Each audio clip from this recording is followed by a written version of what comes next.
اولیاء کرام رحمۃ اللہ تعالی علیہم کے معمولات میں سے ہے کہ مغرب کے فرض و سنت وغیرہ کے بعد 6 رکعت نفل 2 رکعت کر کے ادا کیے جائیں۔ پہلی 2 رکعتوں سے پہلے یہ نیت کیجیے، یا اللہ عز و جل ان 2 رکعتوں کی برکت سے مجھے دراز عمر بالخیر عطا فرما۔ دوسری 2 رکعتوں میں یہ نیت فرمائیے، یا اللہ عز و جل ان 2 رکعتوں کی برکت سے بلاؤں سے میری حفاظت فرما۔ تیسری 2 رکعتوں کے لیے یہ نیت کیجیے، یا اللہ عز و جل ان 2 رکعتوں کی برکت سے مجھے اپنے سوا کسی کا محتاج نہ کر۔ ان 6 رکعتوں میں سورۃ الفاتحہ کے بعد جو چاہے وہ سورتیں پڑھ سکتے ہیں، چاہے تو ہر رکعت میں سورۃ الفاتحہ کے بعد 3 بار سورۃ الاخلاص پڑھ لیجیے۔ ہر 2 رکعت کے بعد 21 بار قل هو اللہ احد پوری سورت یا 1 بار سورہ یاسین شریف پڑھیے، بلکہ ہو سکے تو دونوں ہی پڑھ لیجیے۔ یہ بھی ہو سکتا ہے کہ کوئی ایک اسلامی بھائی بلند آواز سے یاسین شریف پڑھیں اور دوسرے خاموشی سے خوب کان لگا کر سنیں۔ اس میں یہ خیال رہے کہ سننے والا اس دوران زبان سے یاسین شریف بلکہ کچھ بھی نہ پڑھے۔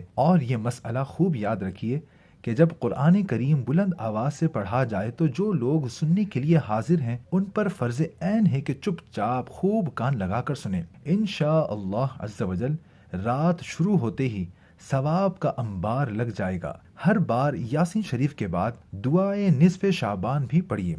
دعائے نصف شعبان یہ ہے: قبول ہو